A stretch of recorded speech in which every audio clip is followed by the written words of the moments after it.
अस्सलाम वालेकुम। आज की वीडियो थोड़ी अलग है। आज की वीडियो में मैं आपको बताऊंगा ऐसे अल्फाज जो तुर्की ज़बान से उर्दू में आए हैं और आज वो इतने राइज हो चुके हैं कि हम उनमें फ़र्क ही नहीं कर सकते कि कभी ये तुर्की ज़बान का लफ्ज़ था। हमने उसे इस तरह अपना लिया है कि फ़र्क ही नहीं है। तो सुन के ताज्जुब होगा कि ऐसी सी चीज़ों के नाम है, यानी ऐसे से नाम है इसमें जो हम हर दिन इस्तेमाल करते हैं, जिन चीज़ों का हर दिन इस्तेमाल करते हैं उन चीज़ों के नाम तुर्की में है। वो कौन कौन से नाम हैं आपको इस वीडियो में यही बताने आया हूं। तो चलिए हम वीडियो शुरू करते हैं। ज्यादा वक्त नहीं लूंगा इसलिए सीधे सीधे मैं बता रहा हूं।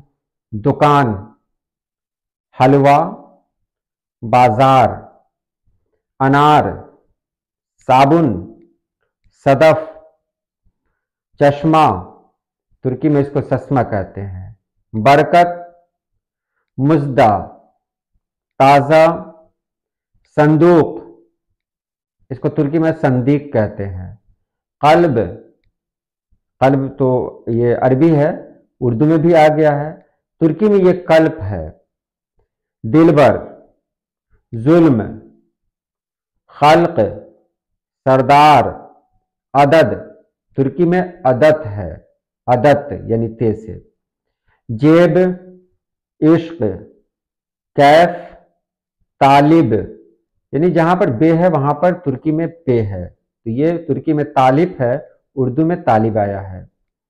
नमाज, अजान, कलम, दफ्तर, किताब, बे आया तो तुर्की में किताब है। कातिब तो कातिब है तुर्की में। बादशाह, तुर्की में बादशाह है।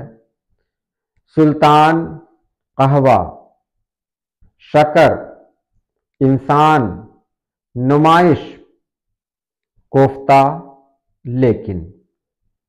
इतना ही नहीं है, उर्दू में बहुत सारे अल्फाज आए हैं तुर्की के।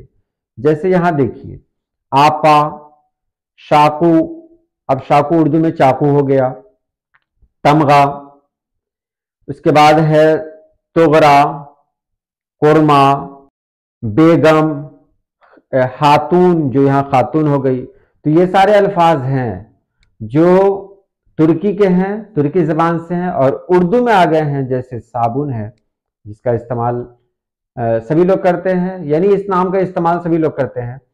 तो इस तरह के बहुत सारे अल्फाज हैं जो तुर्की से उर्दू में आ गए हैं और ऐसा लग रहा है कि बिल्कुल हमारे अपने हैं, यानी उर्दू के ही अल्फाज हैं। तो फिर मिलते हैं किसी नई वीडियो में। आज के लिए इतना ही। अल्लाह पाक आप सभी लोगों को खुश रखे, आबाद रखे। अल्लाह हाफिज।